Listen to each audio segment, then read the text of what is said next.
Hello, it's Scott Manley here.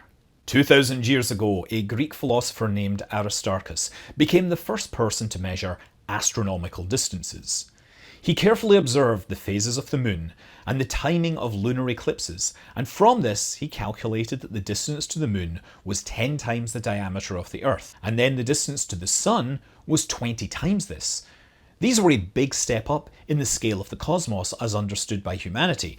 Now, before I go further and talk about this, I need to tell you that this video is being sponsored by Cosmos Possible Worlds, the third series of the show that has done so much for communicating the scale of the universe to everyone, but also doing it while bringing this message of hope for humanity's future in the universe at large. The new series will be premiering on Fox on the 22nd of September, and the day before the show premieres there's going to be a special online event, the Cosmos Future Fair Presentation Day, starting at 9 AM on September 21st on the FOXTV YouTube channel. So I wanted to do something to capture the wonder that Cosmos brings to the universe. And yes, since Cosmos is very much about bringing science to the world and how Cosmos loves to show how big the universe is, I wanted to combine these and make my own measurement of the distance to the moon using the general public. I'm sure many of you know this distance already, so what this is really about is showing how everyone now has the opportunity and the tools to do science. And when I say tools, I mean that many of you carry an instrument that can do amazing scientific work.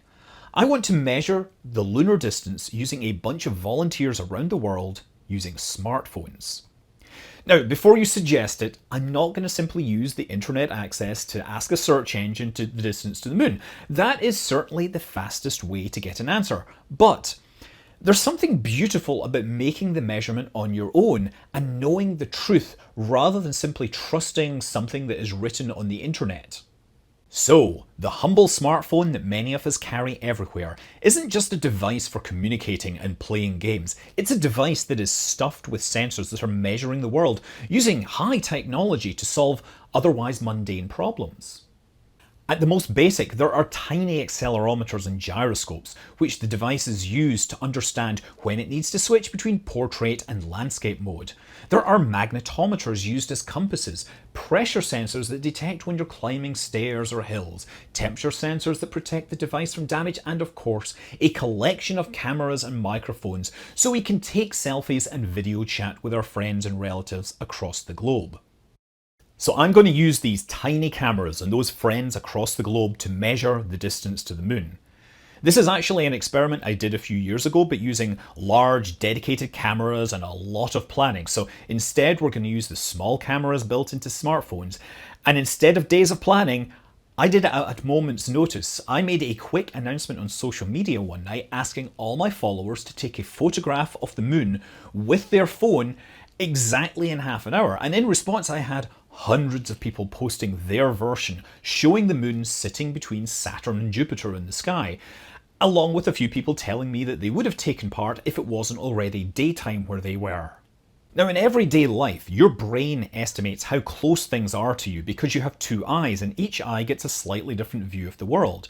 When things are close, each eye sees them in a slightly different place, but for things like the moon, it's so far away that you need to move the eyes, the viewpoints, far apart to see a difference, thousands of miles. So all my followers around the globe got enough of a different viewpoint to see the moon in a slightly different place. But to see the difference, we need some reference points, something that won't move. So ideally, we would need a couple of very distant background objects, and on this particular night, the moon appeared to be close to the planets Jupiter and Saturn, which are bright, easy to see, and thousands of times further away than the moon. Stars are much better for this because they're even more distant, but for a smartphone camera, even the brightest stars are probably too faint, especially when the moon is also in the frame. Cameras on smartphones are pretty amazing these days, especially considering their size, but taking photos of the bright moon next to much fainter background objects, like stars and planets, it leads to a huge amount of bloom. But when we compare the photos from different places around the world, we see that the moon moves around as the viewpoint changes. And I'm simply blown away by the fact that I can see clear changes between these locations, even accounting for the massive amount of bloom around the moon. So, how big are the changes? Well, By carefully measuring the pixels between the image taken from California and the image taken from Brazil, this shows a shift of about 1.2 degrees in the location of the moon relative to Saturn and Jupiter.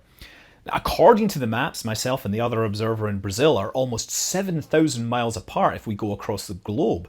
But we can't just use that as the baseline. We have to actually correct for the curvature of the Earth and the orientation of the moon. And when you account for all this, the true baseline, the direct line through the center of the Earth, comes down to about 5,000 miles. So if we imagine a very skinny isosceles triangle with a baseline of 5,000 miles and the distance being 1.2 degrees, we can figure out that the sides of this triangle would have to be 233,000 miles long. And so that's our guess as to the distance of the moon, and that's actually pretty close to reality. Okay, I confess there's still a lot of math in there to correctly figure out what the baseline is for the observers, and I will actually include links to spreadsheets in the description if you want to attempt this experiment yourself. But the images speak for themselves, showing this huge difference between each observer in different places around the world. The cool thing isn't that we were able to measure the distance to the moon. The cool thing is that we did it on a whim, with no planning or notice, and using tools that many of us carry with us. It's a beautiful illustration of how accessible science has become. We carry computers and measuring tools with us everywhere, and beyond that, data from billion-dollar spacecraft are now shared with the world on the internet, and anybody can go to the Juno website and take images from the spacecraft and make their own beautiful images of the planet Jupiter. Recently, NASA announced the discovery of almost 100 new brown dwarf stars near the Sun, and much of the work was done by citizen scientists, volunteers who just spent their time looking carefully through images of star fields to find new, undiscovered stars. And there are also systems that use the sensors in the phone to do science. For example, there's now a seismic network that will use the accelerometers in your phone while you're, say, sleeping with the phone charging next to you. And this can be used by geologists to understand earthquakes and perhaps even begin to predict seismic events and maybe one day save lives. So I hope that leaves you feeling that in this modern age, there's almost no barriers to doing science if you really want to. And I also hope that you'll want to tune in for the premiere of Cosmos Possible Worlds and also the Cosmos Future Fair Presentation Day. I'm Scott Manley. Fly safe.